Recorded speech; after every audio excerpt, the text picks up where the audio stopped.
So before we go ahead to the next question, हमने last question कल solve किया था. ऑफ कोर्स करेक्ट है, द सॉल्यूशन वाज करेक्ट, कोई problem नहीं है. अब यही क्वेश्चन सीईटी में भी आया है एज इट इज, तो इसको एक अल्टरनेट मेथड से भी सॉल्व कर सकते हो.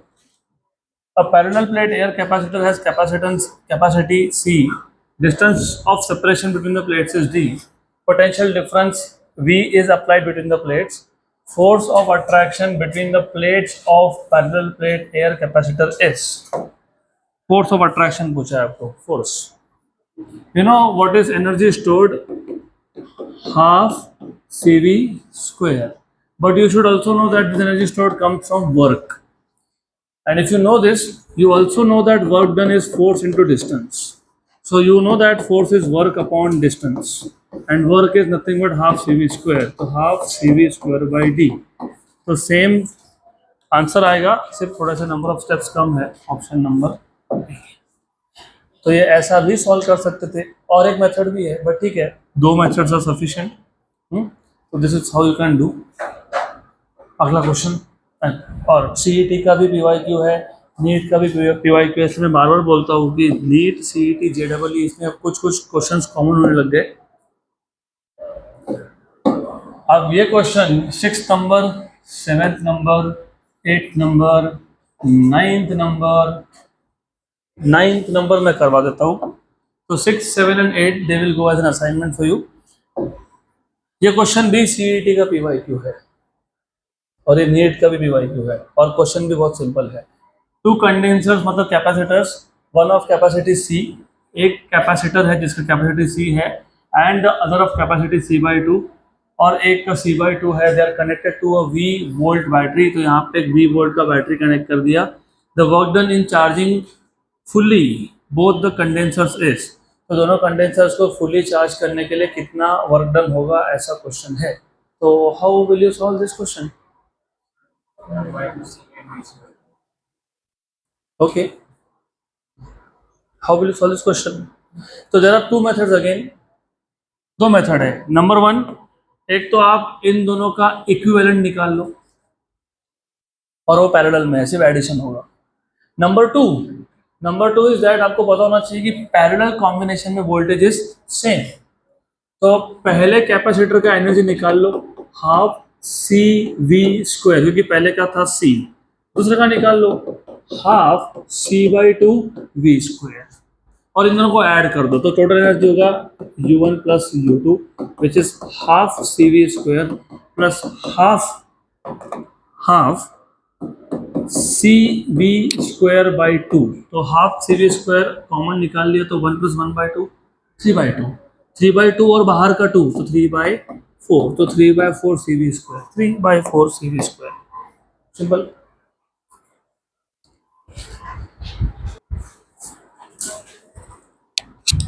Next question. पहला question of course second method बताया है मैंने. इन दोनों का इक्विवेलेंट निकाल के डायरेक्ट भी कर लो, चलता है, वही आंसर आएगा. Next question.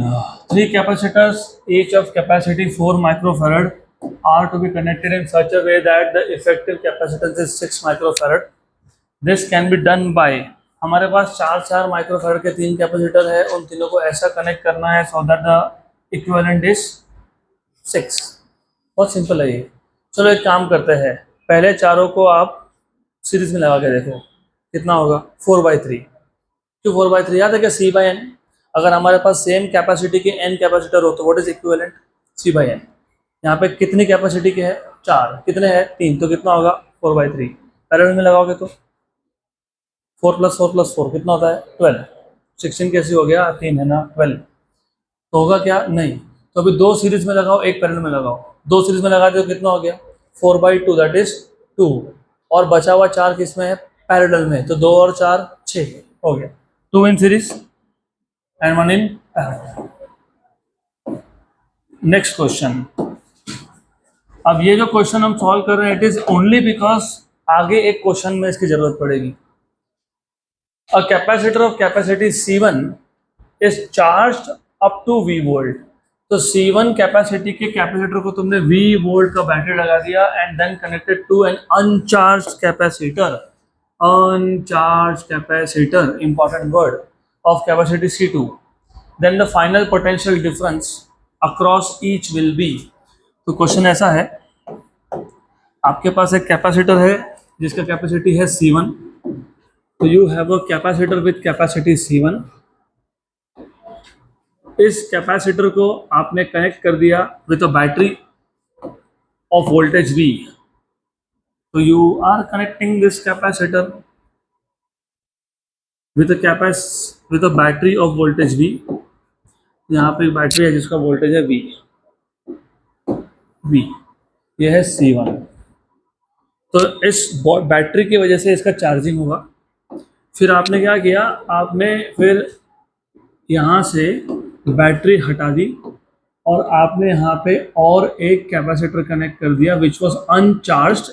Important word, uncharged, मतलब यहाँ पे चार्ज 0 है. तो अब आपसे पूछा है final potential difference across each.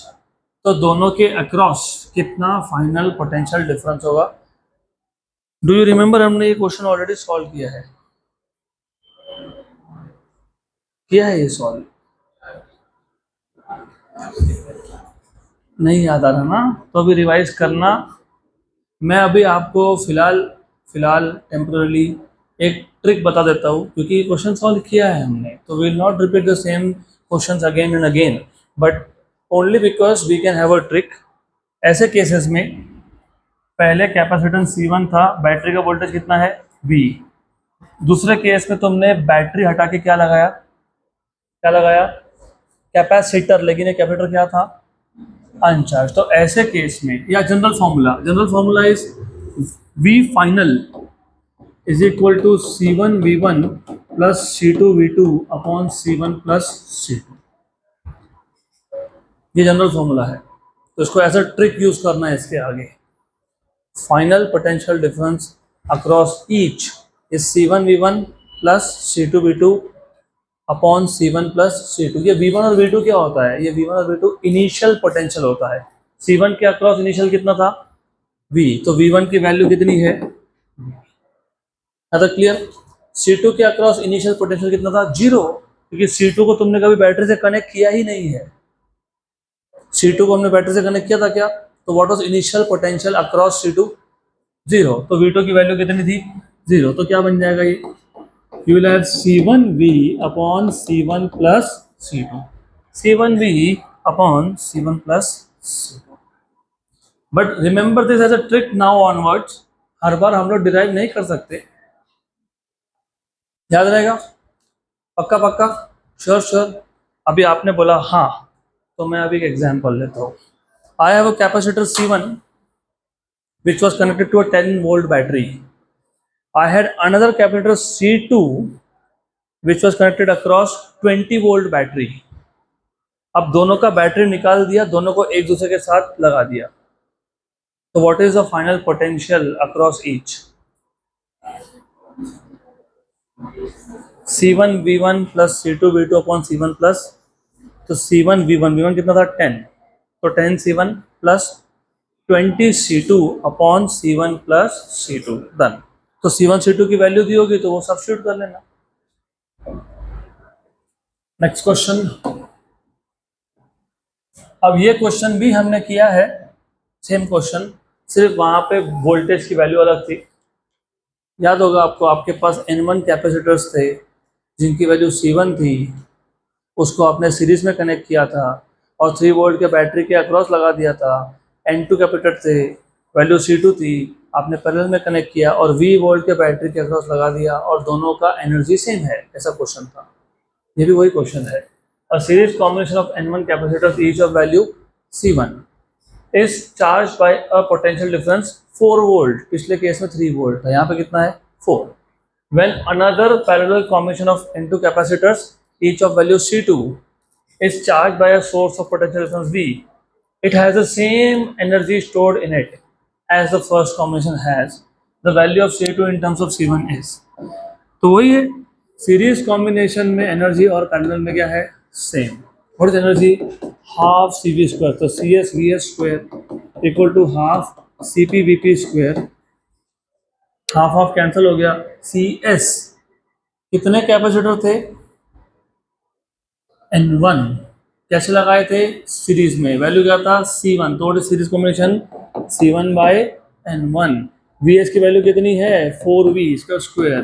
Half तो कैंसिल हो गया। Cp इज N2 C2 और V square. 4 square 16, V square cancel, तो N2 C2। C1 पूछा है, C1 तो मिल गया C1। What is C1? N1 N2 C2 upon 16। N1 N2 कहाँ पे है? C2 पूछा है, C2 पूछा है तो C2 पूछा है तो C2 कर लो फिर। C2 पूछा है तो कुछ नहीं है, ऐसा आएगा। हो गया 16 C1 upon N1 into N2। Option A.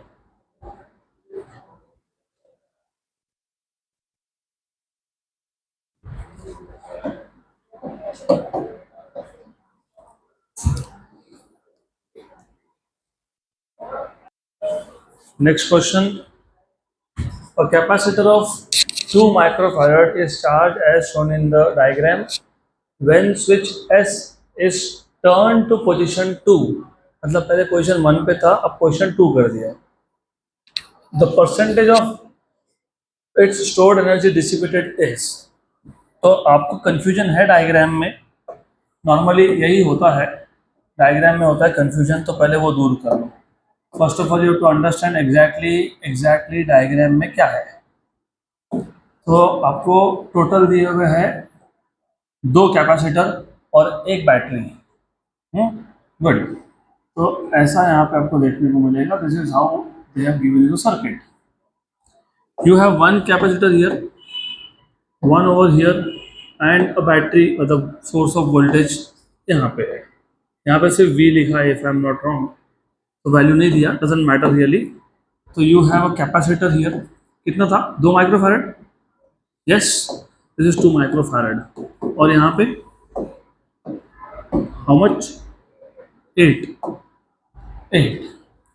और यहाँ पे एक स्विच है, स्विच का मतलब क्या होता है? स्विच मतलब जो 2 अलग अलग चीज़ों में स्विचिंग एक्शन, पता है ना, जैसे टर्न ऑफ टर्न ऑन करते हो, तो स्विच का मतलब क्या होता है? जैसे आपको मैंने बोला कि आप बैच स्विच कर लो, मतलब क्या हुआ? यहाँ से वहाँ जाओ, वहाँ से यहाँ आओ।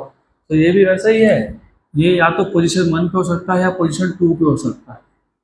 तो तुमको कन्फ्यूजन यहाँ हुआ होगा, तुमने इसको ऐसा देखा होगा कि दोनों जगह पे कनेक्टेड है, वैसा नहीं होगा। It is either at position 1 और eight position 2।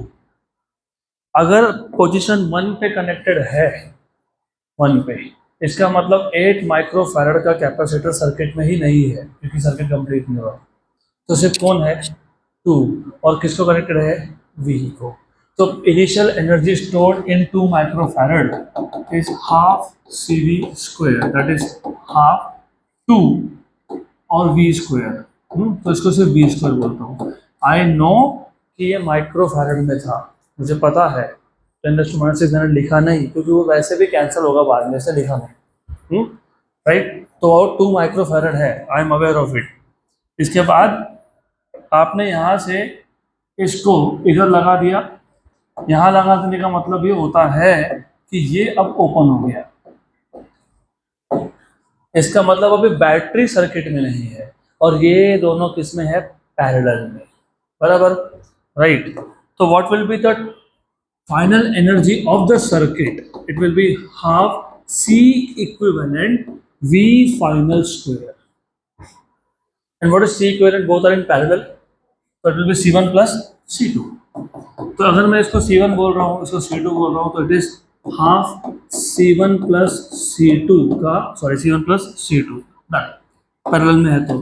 And if you remember, मैंने बोला था आपको, मैंने बोला था कि ये जो क्वेश्चन है ये काम में आएगा। What is V final? C1 V1 plus C2 V2 upon C1 plus C2। तो यहाँ पे जो V फाइनल है ना, this is C1 V1 plus C2 V2 upon C1 plus C2 का क्या करोगे? स्क्वायर। उसमें से व्हाट इज V2? 0। क्यों? क्योंकि सेकेंड कैपेसिटर पहले किसी बैटरी को कनेक्टेड नहीं था, तो V2 की वैल्यू क्या थी? 0। तो ये फॉर्मूला बन जाएगा आपका half C1 plus C2 C1 V1 square upon C1 plus C2 का स्क्वायर, क्योंकि ये स्क्वायर टर्म था, विच मीन्स कि मैं इसको और इसको कर देता हूँ कैंसिल। तो ये आ गया U final equal to half C1 कितना है? 2 2 V1 तो V है, उसका क्या है? स्क्वायर, तो कितना हो गया? 4V square. C1 plus C2 2 और 8 कितना है? 10। ऐसे है ना? गुड। और जैसे वहाँ पे माइक्रोफैराड का माइक्रो नहीं लिखा, यहाँ भी नहीं लिखा, यहाँ भी छोड़ दो, बराबर। गुड, डन, सही है। तो अब इसको सॉल्व कर लो, कितना है? 1/5 मतलब V²/5। आंसर तो इधर ही खत्म हो गया। कैसे खत्म हुआ पता है? What was the initial, what is the final? मतलब final energy is just 20% of the initial, by 5 मतलब 20%। हाँ रुको, आंसर 20% नहीं है, लॉस 80% हो गया ना। इनिशियल V² था, फाइनल कितना है? V²/5 मतलब फाइनल कितना बचा? 20%। तो 80% क्या हो गया? डिसिपेट हो गया। अगर इसी को तुमको फॉर्मूला में लिखना है तो डेल्टा U/U इंटू 100 ऐसा लिखते हो, which is U final minus U initial upon U initial into 100 ऐसा लिखा जाता है। That is V²/5 minus V² upon V² into 100। What is 1/5? -1 minus 4/5, तो -4/5 V² upon V² into 100। V² cancel, 4/5 is 0.8 into 100 is 80, तो -80%। Minus मतलब क्या? Loss. तो -80% मतलब 80% डिसिपेट हो गया।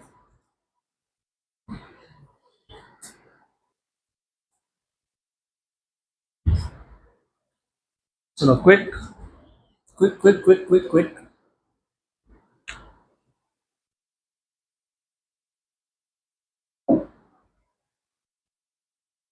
तो टू सेव टाइम सिर्फ यहाँ ध्यान रखना, फाइनल इज V²/5, तो 20% बचा, 80% गया। अगर V²/4 होता तो 25% बचा, कितना गया? 75। अगर V²/3 होता तो V²/3 मतलब 33.33% बचा, तो गया कितना? 66.66। V²/2 होता तो 50% बचा, 50% गया। तो just by looking at the number you can directly write down the answer. अब ये टाइप के क्वेश्चन भी तीनों ही एग्जाम्स में आते हैं, सिर्फ थोड़ा थोड़ा वेरिएशन होता है। A parallel plate capacitor of area A, plate separation D and capacitance C is filled with four dielectric materials having dielectric constant K1, K2, K3 and K4 respectively as shown in figure. If a single dielectric material is to be used to have the same capacitance C in this capacitor, then its dielectric constant is given by। तो question समझा ही नहीं है, ऐसे कितने लोग हैं? Question ही नहीं समझा, नहीं, नो। ऐसा बोला है कि देखो ये एक डायग्राम है, ये कैपेसिटर है, प्लेट का एरिया ए है, distance between the plates D है, इसमें चार डाइलेक्ट्रिक कांस्टेंट है। तो चार कांस्टेंट है मतलब ये एक कुछ कॉम्बिनेशन बनेगा, उसमें से कोई सीरीज में होगा, कोई क्या होगा? पैरेलल में, बराबर। इसको सॉल्व करना पड़ेगा मतलब। और अगर चार की जगह पे मैं एक सिंगल डाइलेक्ट्रिक यहाँ पे रखता, तो उस सिंगल डाइलेक्ट्रिक का डाइलेक्ट्रिक कांस्टेंट क्या होता, ऐसा क्वेश्चन है। तो क्या करोगे? अब मैं बताता हूँ क्या करोगे। पहले आप ऐसा करोगे, पहले केस को सॉल्व कर लोगे। पहले केस में कितने डाइलेक्ट्रिक्स है? चार। चार में से एक अगर आप दो देखोगे तो आधा स्पेस तो उसी ने ऑक्यूपाई कर लिया, इतना। और देन इफ यू सी ऊपर यहाँ पे यू हैव 3 और each of same area. Good. तो यहाँ पे 3 है, 3, each of this has same area. तो एक ये आ गया, and you will have to identify, आपको आइडेंटिफाई करना पड़ेगा कौन किसके साथ सीरीज में है, कौन पैरेलल में है, etcetera etcetera. You have to identify this. और अच्छे से डायग्राम देखना, ये a/3 लिखा है, तो this is a/3 a/3 a/3, this is k1, this is k2, this is k3, this is k4, this is d/2, this is also d/2। तो पहले आप इसका इक्विवेलेंट कैपेसिटेंस फाइंड करोगे, वो आपका केस 1। केस 2 में आपको ऐसा इमेजिन करना है कि ये दोनों प्लेट्स के बीच में सिर्फ एक डाइलेक्ट्रिक है, ओनली वन डाइलेक्ट्रिक। उसका डाइलेक्ट्रिक कांस्टेंट का वैल्यू मैं बोल देता हूँ के, राइट। तो इससे जो इक्वेशन बनेगा कैपेसिटेंस का और इससे जो बनेगा, उन दोनों को कंपेयर करना है, और कंपेरिजन से क्या मिलेगा, के। क्या मिलेगा, के। करो सॉल्व।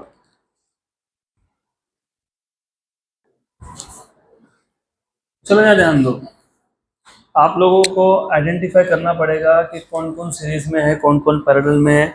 मैंने आपको एक सिंपल सा मेथड बताया था, अगर डिस्टेंस पे डिवीजन है, डिस्टेंस पे डिवीजन है तो वो सीरीज होता है। क्या होता है, सीरीज। तो सबसे पहले यू हैव टू थिंक, ये थिकनेस था डी, ये डी था ना, इसको मैंने दो पार्ट में डिवाइड कर दिया, मतलब ऊपर का पार्ट और नीचे का part they are in series, they are in series.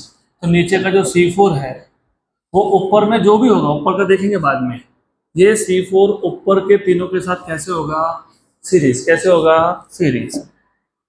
और सिर्फ ऐसा है ना कि आपको अगर कंफ्यूजन हो रहा है तो ये डायग्राम यू हैव टू, मैंने अलग मेथड बता देता हूँ, तो अभी यहाँ ध्यान दो। You have to understand the method first of all. Normally हम लोग प्लेट्स को ऐसा दिखाते हैं, नॉर्मली तो कनेक्शन एक यहाँ से आता है, एक कनेक्शन यहाँ से आता है।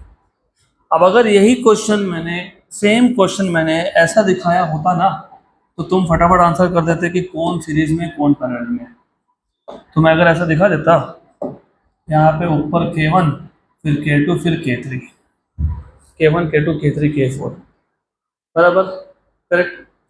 तो आप बोलते हैं कि ये K1 K2 और K3 ये तीनों किस में है, पैरेलल, और एक इसमें उसके साथ, हाँ, सिर्फ मैंने उसको 90 डिग्री से रोटेट करके दिखाया, तो तुम इमेजिन नहीं कर पा रहे हो। तो तुम ऐसा करना, ये डायग्राम को ऐसा इमेजिन करना, ऐसा इमेजिन करना, या तो फिर तुम उसको देखना ऐसा, टेढ़ा होके देख लो। नहीं वो भी तो टेढ़ा होके नहीं देखना है, तो तुम लॉजिक यूज करो ना, डिस्टेंस पे डिवीजन किया है तो नीचे ऊपर सीरीज हो गया, और ऊपर वाले पार्ट में एरिया पे डिवीजन किया है, एरिया पे डिवीजन किया है। तो ये C1, ये C2, ये C3 किसमें हो गए, किसमें हो गए, पैरेलल। किसमें हो गए, पैरेलल। तो C1, C2 and C3 are in parallel, parallel. तो जो ऊपर का पार्ट है ये टोटल मिला के CP हो जाएगा, तो CP equal to C1 plus C2 plus C3। अब C क्या होता है, K A epsilon 0 by D। तो C1 क्या होगा, K1 A1 epsilon 0 by D1। K1 की वैल्यू कुछ दी है क्या, नहीं, सिर्फ K ही लिखा है, तो K1 A1 कितना है, A1 कितना है, A/3, D1 what is D1, D/2, बराबर। तो ये हो गया आपका C1 equal to 2/3 K1, 2/3 A epsilon 0 by D। आ गया। What will be C2, what will be C2, K2 A2, लेकिन A2 भी कितना है, A/3, एप्सिलॉन 0 बाई D2 भी कितना है, D/2, सही है, बराबर। तो इधर भी आ जाएगा 2, राइट। तो 2A एप्सिलॉन 0 बाई 3D ये कॉमन फैक्टर है। C3 में भी ऐसा ही है, K3 2A epsilon 0 by 3D, right, correct. तो ये पैरेलल में थे, तीनों ऐड कर लो, तो CP equal to C1 plus C2 plus C3। समझ में आ गया, तीनों में क्या कॉमन है, 2A एप्सिलॉन 0 बाई 3D। तो क्या बचा, K1 plus K2 plus K3। अब वो जो फोर्थ वाला है ना, फोर्थ C4, वो CP के साथ सीरीज में है। Now CP and C4 are in series. Series में क्या होता है, 1/C equivalent equal to 1/CP plus 1/C4। Cp तुमने फाइंड करके रखा है, C4 निकाल लो। C4 क्या आएगा, K4 A4 epsilon 0 by K4। K4 तो K4 है, उसको तो कुछ करना नहीं। K4 is K4। A4 what is the area of the fourth one? A कितना है वो? A है। A एप्सिलॉन 0 बाई D/2 2 गया ऊपर, ये आ गया आपका C4। अब इसको सब्स्टिट्यूट कर दो, तो 1/C equal to 1/Cp। What was Cp? 2a epsilon 0 K1 plus K2 plus K3 और ये 3D जाएगा ऊपर, तो 3D गया ऊपर, plus C4। What is C4? K4। अच्छा, उसका भी रेसिप्रोकल है ना फिर, तो रेसिप्रोकल ले लो फिर। K4 साथ में कौन है? 2a epsilon 0 by D। क्या कॉमन निकला? What is common? D/2a epsilon 0, ये आ गया कॉमन। यहाँ पे क्या बचा? 3/K1 plus K2 plus K3 और प्लस 1/K4 आ गया ऐसा, पक्का? श्योर। अब अगर मैं ये चारों डाइलेक्ट्रिक को हटा के एक सिंगल इमेजिन कर रहा हूँ, तो what is equivalent K A epsilon 0 by D? तो what is 1/C equivalent D/K A epsilon 0? Equation number 2 और इक्वेशन नंबर 1 दोनों का लेफ्ट हैंड साइड सेम है, तो राइट हैंड साइड भी सेम होगा। तो from 1 and 2 you will have D/K A epsilon 0 equal to क्या क्या ये क्या आया? D/2 A epsilon 0 3/K1 plus K2 plus K3 plus 1/K4। ऐसा ही है ना? क्या डिलीट हो गया? What will be cancelled out? A epsilon 0 D A epsilon 0 D। तो 1/K equal to 1/2 3/K1 plus K2 plus K3 plus 1/K4। आपको क्या चाहिए था? K चाहिए था। K मिल गया ना? K हो गया। K तो K, ये 2 यहाँ गया, रेसिप्रोकल ले लिया, K/2 सही है। हाँ, इसका क्या करेंगे? सॉल्व करना पड़ेगा। हाँ, तो कौन सॉल्व करेगा? Very good. वैसे दिया हुआ है 2/K ही दिया हुआ है, तो आपको ना 2/K ही दिया हुआ है, तो हो गया 2/K 3/K1 plus K2 plus K3 plus 1/K4 हो गया। ये ऑप्शन नंबर ए आ गया। Done.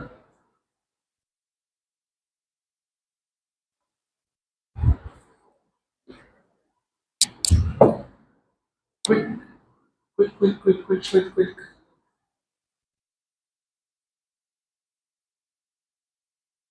So such type of questions are easy to solve if the values of K1, K2, K3, K4 are given। क्योंकि उस case में ऐसे complicated formulas नहीं बनने वाले।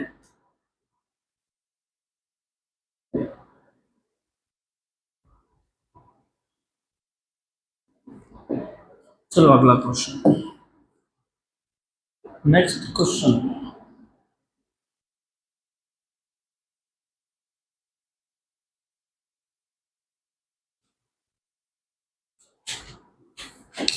अभी बहुत सिंपल क्वेश्चन है, 2019 का PYQ है, फटाफट सॉल्व हो जाएगा। और hollow metal sphere of radius r, एक मेटल स्फीयर है जिसका रेडियस कैपिटल R है, इज यूनिफॉर्मली चार्ज्ड। वैसे bye the way hollow sphere है और आपको पता है कंडक्टर पे सारा ही चार्ज होता है सरफेस पे। The electric field due to sphere at distance r from the centre is. तो ऐसा है, आपको पता है फिर भी पूछ रहा हूँ। हमारे पास एक हॉलो स्फीयर है, अगर चार्ज पूरा सरफेस पे है और if the radius is capital R, तो आपको पूछा है कि स्मॉल r डिस्टेंस पे, सेंटर से डिस्टेंस पे इलेक्ट्रिक फील्ड कितना होगा। आपको पता है what is electric field inside? Zero. मतलब जब तक स्मॉल आर की वैल्यू कैपिटल आर से कम है, इलेक्ट्रिक फील्ड की वैल्यू कितनी है? Zero. You know what is electric field outside? Derive किया था हमने, sigma are square upon F N zero capital R square. ऐसा होता है ये, ऐसा ही होता है ना? उल्टा होता है, उल्टा। It is not that way. ये इधर होता है और ये ऊपर होता है, इफ यू रिमेम्बर। नहीं याद तो फिर गॉस लॉ लगा के सॉल्व करना पड़ेगा आपको। ये होता है for distance r greater than r. तो इनसाइड जीरो मतलब सेंटर से लेके सरफेस तक, सरफेस के अंदर तक जीरो। सरफेस के बाहर जैसे डिस्टेंस बढ़ेगा इलेक्ट्रिक फील्ड क्या होगा? कम होगा। तो स्टार्ट्स डिक्रीजिंग। तो बताओ, decreases as r increases for r greater than r. तो नहीं है जीरो, जीरो कहाँ है? देखो जीरो एज आर इंक्रीजेस, सही है। सेंटर से जैसे जैसे मैं आर बढ़ाऊंगा, डिस्टेंस बढ़ाऊंगा तो जीरो ही रहेगा। कब तक जीरो रहेगा? आर लेस देन आर तक। उसके बाद डिक्रीज होगा। कैसे डिक्रीज होगा? As r increases. तो जैसे स्मॉल आर बढ़ रहा है, इलेक्ट्रिक फील्ड क्या हो रहा है? क्या हो रहा है? डिक्रीज। तो option number C, none. What about surface value? Surface sigma by epsilon zero, क्योंकि सरफेस से स्मॉल आर और कैपिटल आर की वैल्यू सेम होती है, राइट? तो गॉस लॉ को ऐसा भी पूछेंगे, कभी सोचा नहीं था आपने, तो अभी सोच लो, गॉस लॉ ही था।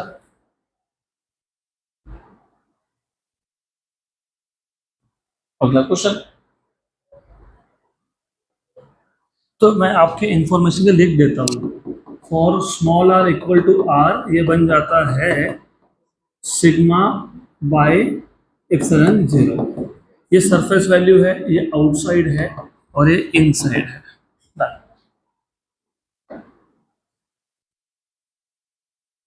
Next question.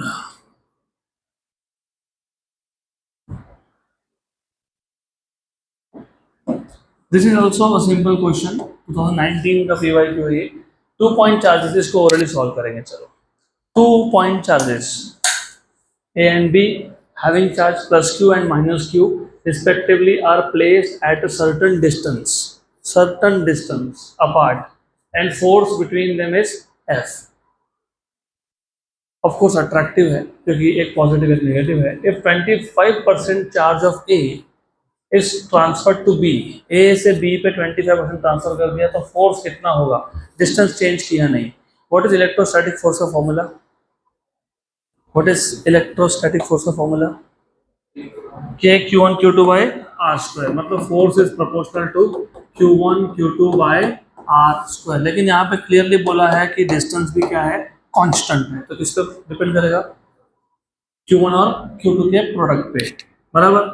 अब Q1 की वैल्यू दी थी प्लस Q, Q2 की वैल्यू दी थी आपको माइनस Q। फिर 25% किससे निकाला? Q से, मतलब Q1 से। किसको दे दिया? किसको दे दिया? सेकेंड चार्ज को। What is 25% in terms of fraction? 1/4। 1/4 होता है ना? मतलब Q से Q/4 निकाला। Q से क्या निकाला? Q/4। Q1 से क्या निकाला? Q/4। तो कितना बचा? Q minus Q/4। 25% निकाला तो 75% बचेगा, तो 3/4 बचेगा ना फिर। राइट। और ये किसको दे दिया? सेकेंड चार्ज, जो क्या था अभी तक, क्या लिखोगे? Plus Q/4। What is -1 -3/4? तो ये आ गया -3/4, बराबर।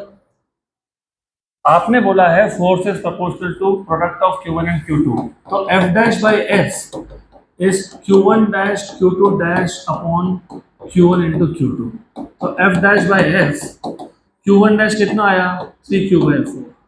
Q2 डैश में कितना आया? 3Q/4। ऑफकोर्स माइनस साइन के साथ है, वो ठीक है। Q और ये कितना था? Minus Q। हो गया सॉल्व। कितना हो गया?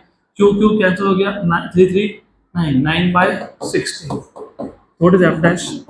9F/16. 9F/16. Option number.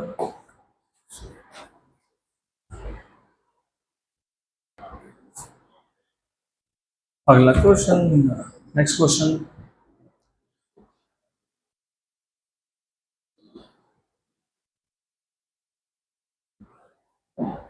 Next question,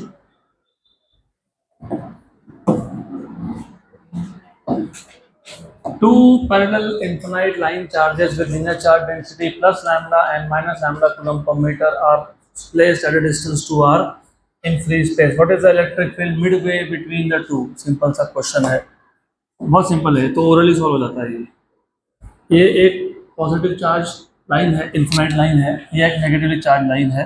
this is having plus lambda, this is having minus lambda, and the distance between the two of them is how much? 2r. तो mid point से r और mid point से r. आपको बोला है mid point पे, मतलब यहाँ पे. What is the electric field?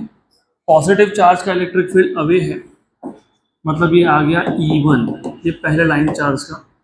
What is the electric field to negative charge? Towards. तो ये E2 है. तो both have the same direction, which means that net field at midpoint is E1 plus E2, and you should know electric field due to line charge is 1/4 pi epsilon 0, जिसको तुम बोलते हो K. 2 lambda by distance. What is the distance of midpoint from one R, from other R, right? और दोनों cases में charge densities भी क्या है? सेम है. तो दोनों केसेस में E1 और E2 मैग्नीट्यूड वाइज क्या होंगे? सेम होंगे. मतलब E क्या आ जाएगा आपका? क्या आ जाएगा? E1 प्लस E2 मतलब 2 टाइम्स ऑफ E1, मतलब कितना? 2K, 2 lambda by R. In terms of pi epsilon 0 है. What is K? 1/4 pi epsilon 0 2 lambda by R. ये 2 टू जा 4 और 4 कैंसल, तो lambda by pi epsilon 0 R, lambda by pi epsilon 0 R. Option B.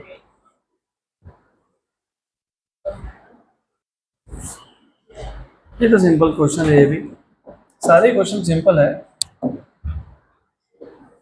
Three charges are placed at the vertices of an equilateral triangle of side A as shown in following figure. The force experienced by a charge placed at vertex A in a direction normal to BC. तो ये question बिना अच्छे से पढ़े solve करने मत लगना. आपको बोला है कि एक इक्विलेटरल ट्रायंगल है, साइड ए है, ए वर्टेक्स पे कितना फोर्स है, लेकिन कौन सी डायरेक्शन में? Normal to BC, normal to BC. तो पहले एक बात बताओ, ए पे कौन कौन फोर्स लगा रहा है? C और B. तो A को C अट्रैक्ट करेगा कि रिपेल करेगा? रिपेल. तो क्या होगा? डायरेक्शन ऐसा है ना. गुड. तो ये हो गया force on A due to C, और इसी चार्ज को B क्या करेगा? Attract, attract, attract. गुड. तो ये हो गया force on A due to B. अब जो force on A due to B है, उसके दो कंपोनेंट होंगे, एक यहाँ जाएगा, एक यहाँ जाएगा, एक वर्टिकल, एक हॉरिजॉन्टल.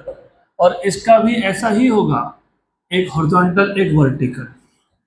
अब ऐसा है, ये जो वर्टिकल कंपोनेंट्स है ना, they are equal in magnitude but opposite in direction. Equal in magnitude क्यों हो गए? क्योंकि ए पे जितना फोर्स बी लगाएगा, चार्जेस देखो, charges Q and minus Q, distance is A पे जितना फोर्स सी लगाएगा, Q और डिस्टेंस ऑल्सो ए, तो magnitude wise they are same, direction wise they are opposite. तो ये क्या हो गए? कैंसल. क्या हो गए? और यही तो डायरेक्शन था जो BC को नॉर्मल था. तो BC को नॉर्मल डायरेक्शन में फोर्स क्या हो गया? तो आंसर क्या आएगा? तो सॉल्व भी करना है. In a direction normal to BC बोला था, मतलब वर्टिकल कंपोनेंट पूछा था, वो तो कैंसिल हो गया, तो जीरो आएगा. हॉरिजॉन्टल जीरो नहीं आएगा, हॉरिजॉन्टल सॉल्व करना पड़ेगा. अगला क्वेश्चन,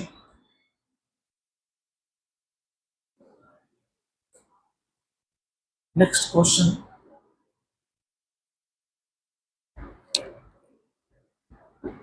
अभी ये आप थोड़ा सा खुद से मेहनत कर लो, इसके लिए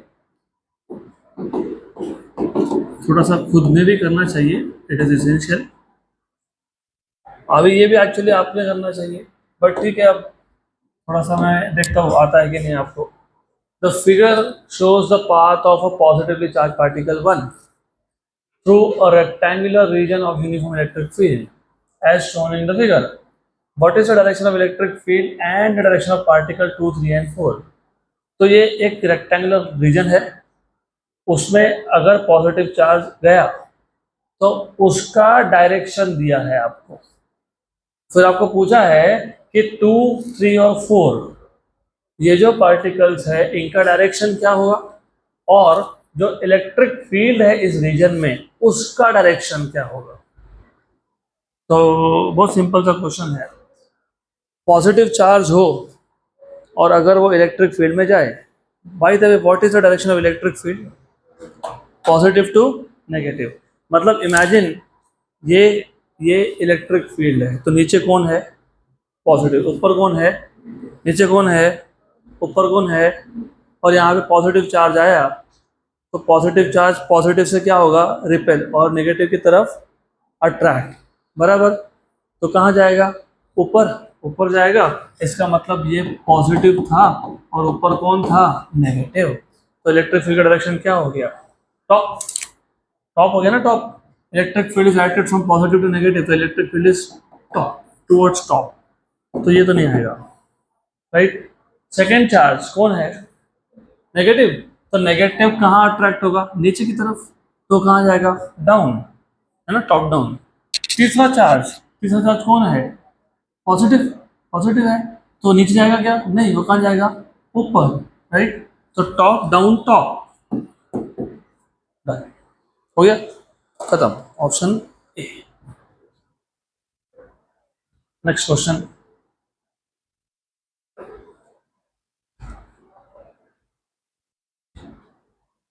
अभी ये ना, ये क्वेश्चन तुम करोगे, ये भी आप करोगे, खुद से कर लेना ना, ठीक है, I help you out. In the figure, by the way figure ही नहीं दिया अब, यहाँ तो डायग्राम में मिसिंग है, तो क्वेश्चन क्या सॉल्व करेंगे हम लोग, 22। चलो देखते हैं। In the figure a proton moves a distance d in uniform electric field E as shown in figure. दो बार फिगर बोला, फिगर ही नहीं है, okay. Does the electric field do a positive और negative work on the proton. Does the electric potentiality of the proton increase और decreases. ये question solve नहीं हो पाएगा, डायग्राम मिसिंग है।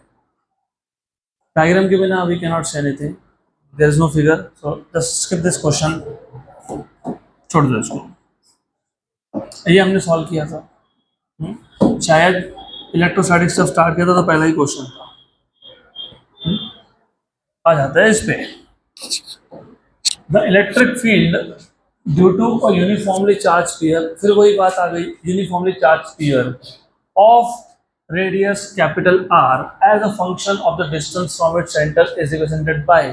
तो जो थोड़ा टाइम पहले मैंने आपको 3 फॉर्मूला लिख के दिए ना, 3 फॉर्मूला, ये क्वेश्चन और वो डायग्राम का क्वेश्चन वो सेम क्वेश्चन है। अगर मैं डिस्टेंस सेंटर से मेजर कर रहा हूं तो सेंटर से सरफेस तक इलेक्ट्रिक फील्ड क्या है, जीरो। क्या है, तो एक ही तो जगह दिख रहा है जीरो, कहाँ दिख रहा है, ऑप्शन नंबर सी में। सेंटर से सरफेस तक कितना है, जीरो, और सरफेस के बाहर इलेक्ट्रिक फील्ड क्या हो रहा था, डिक्रीज, तो ये डिक्रीजिंग है, करेक्ट, गुड। और ये सेम क्वेश्चन, सेम टाइप का क्वेश्चन ग्रेविटेशन में किया था आपने, इसके लिए पता है, variation of g, acceleration due to gravity from the centre of earth, वो दिया है। तो ये भी जोक है, ये भी हमने सॉल्व किया हुआ है। shown below is the distribution of charges, shown below is the distribution of charges, the flux of electric field due to these charges through surface S। what is flux, charge enclosed upon x and 0, कितना charge enclose है surface में, तो बढ़ो आगे। a 40 microfarad capacitor इन अ, अरे ये क्या होता है, व्हाट इज दिस, क्या क्या है ये वर्ड,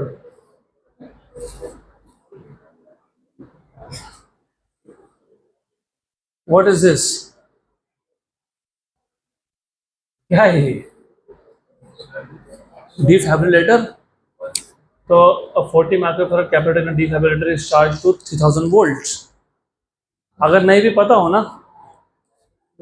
यस, जब किसी को हार्ट अटैक आए, कार्डियक, उसको शॉक देते हैं, दैट इज दिस। उसमें एक 40 माइक्रोफैराड का कैपेसिटर है, उसका चार्जिंग कितना किया, 3000 वोल्ट, मतलब 3000 वोल्ट का बैटरी लगाया। The energy stored in the capacitor is sent to the patient during a pulse of duration 2 milli second. तो जो एनर्जी स्टोर्ड था उस डिवाइस में, वो आपने एक पेशेंट की बॉडी में भेज दिया during a pulse of duration 2 milli second. करते ना ऐसा, चार्ज करते हैं, फिर टच करते हैं, फिर निकाल लेते हैं। तो जो कॉन्टैक्ट टाइम होता है वो 2 मिली सेकेंड का इस केस में। The power delivered to the patient is, simple question है। What is power formula? Work done per unit time, the rate at which work is done. ठीक है। What is work? Energy stored. What is energy stored? Half C V square. खत्म, बन गया formula. Half C V, C कितना है, 40 microfarad. What is voltage? 3000 volt. How much is time? 2 milli second. Good. तो ये हो गया आपका 2 2 सा 4, नीचे ऊपर 40। Very good. तो 10 आ गया। तो आंसर में पहला नंबर 9 आएगा। 9 एक ही है, ऑप्शन नंबर बी, क्योंकि 3 स्क्वायर इज 9, 10⁻⁻6 प्लस 6 कैंसिल हो गया, और ये 10 था तो 9 10 90 बन गया। ये ऊपर गया तो 90 इंटू 10⁻³ वैट आ गया, मतलब 90 किलो वैट आ गया।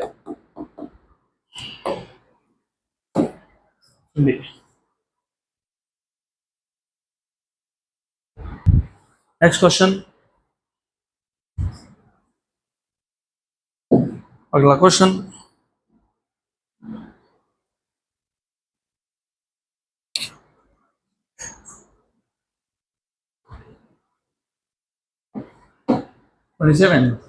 The voltage of clouds is 4 into 10⁻⁶ volt with respect to ground.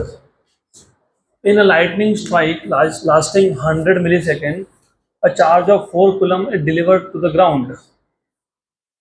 The power of lightning strike is, तो clouds का voltage है 4 into 10⁶ with respect to ground. In a lightning strike lasting 100 milliseconds, a charge of 4 coulomb is delivered to the ground. The power of the lightning strike is. Simple सा question है, diagram गलत है, हो सकता है जरूरत पड़ी, देख लेंगे, विल सी। पावर पूछा है तो पावर के लिए होगा work upon time, work is half C V square. तो सी यहाँ से निकालने के लिए बोला होगा, लेकिन K1 K2 की वैल्यू नहीं दी है तो छोड़ दो, may be wrong, will see, देखते हैं, छोड़ो उसको। एनीवेज, बट क्वेश्चन काम का है, विल सी, जरूरत नहीं है, बट क्वेश्चन काम का है। तो जो लाइटनिंग होता है ना, आप तक आप उसको बोलते हो बिजली गिरना, लेकिन what is exactly that? What is the meaning of बिजली गिरना? डिस्चार्ज क्लाउड से ग्राउंड की तरफ आता है, तो क्लाउड उसमें चार्ज होता है और that is at higher potential, और ground is at lower potential. तो वो जो लाइटनिंग स्ट्राइक होता है ना, that is nothing but electric current, you can say, charge is flowing from cloud to ground. और हम इसलिए हमारे घर में भी ग्राउंडिंग या अर्थिंग करते हैं हर जगह पे। We are sending all the charge to the ground, तो ground is at lower potential, cloud is at higher potential, to be precise ground is at zero potential. तो आपको क्लाउड और ग्राउंड का पोटेंशियल डिफरेंस दे दिया है, बताया ना, 4×10⁶, और टाइम बताया है और चार्ज बताया है। तो चार्ज दिया है, टाइम दिया है, और क्या दिया है, वोल्टेज, और क्या पूछा है, power. What is power? Work upon time. How do you solve this? Yes, work is half C V square, but you don't know what is C, तो क्यू वी बाई 2, क्योंकि क्यू पता है तुमको। तो वर्क वॉज एनर्जी, एनर्जी के 3 formula थे, उसमें से था एक क्यू वी बाई 2। ठीक, खत्म हो गया। What is Q value? 4. What is V value? 4 into 10⁻⁶. How much is the time? 100 milliseconds, huh? 100 milli. 10⁻⁻³ into 2. ऐसा ही था, 100 milliseconds था, तो ऐसा ही था, तो हो गया सॉल्व।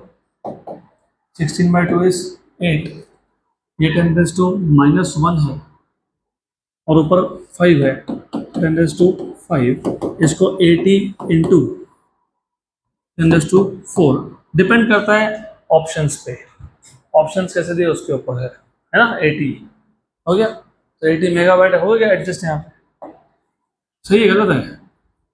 अरे 10⁶ था, ये -1 था तो 7 हो गया ना ऊपर, तो ये 7 हो गया, तो ये कितना हो गया 10⁶, तो ये हो गया 80 megabyte.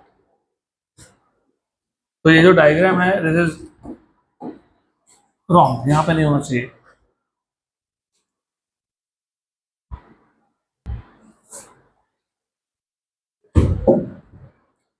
Next question,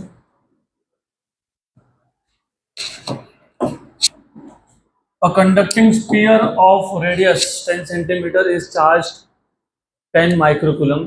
Another uncharged sphere of radius 20 centimeter is allowed to touch it for some time. After that, if the spheres are separated, then the surface density of charges on the sphere will be in the ratio. अच्छा question है, पहले question पूरा समझ लो। हमारे पास एक conducting sphere है जिसका radius 10 centimetre है। You have a conducting sphere of radius 10 centimetre, इस पे चार्ज है 10 माइक्रोकूलम का। Another uncharge sphere of 20 centimetre, हमारे पास और एक अनचार्ज कंडक्टर है जिसका रेडियस 20 सेंटीमीटर है। It is allowed to touch, जिस पे चार्ज था उसको टच किया फॉर सम टाइम और फिर उसको सेपरेट कर दिया। तो अब दोनों पे सरफेस चार्ज डेंसिटी का रेशियो क्या होगा, ऐसा आपको पूछा है। तो if this is r, this is 2r, तो रेडियस डबल था, पहले का रेडियस 10 था तो इसका 20 है, तो ये 2r हो गया। पहले पे चार्ज कितना था 10 माइक्रोकूलम, दूसरे पे चार्ज कितना था 0 इनिशियल चार्ज।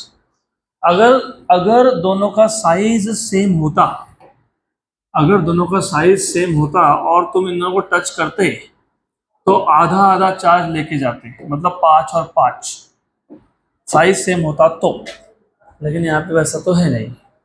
तो when you touch these two, how will you find out what is the charge distribution on each of them? Question समझ में आया मैंने क्या पूछा? मैं ये आपको बता रहा हूँ कि अगर एक पे 10 माइक्रोकूलम का चार्ज है, दूसरे पे 0 है, अगर दोनों का साइज सेम होता है, नहीं अगर होता तो आप जब टच करते तो टोटल चार्ज कितना हो जाता 10, आधा और आधा, तो 5 और 5। लेकिन यहाँ पे साइज सेम है क्या? नहीं। तो अभी कैसे फाइंड करोगे what is the charge on the first and on the second?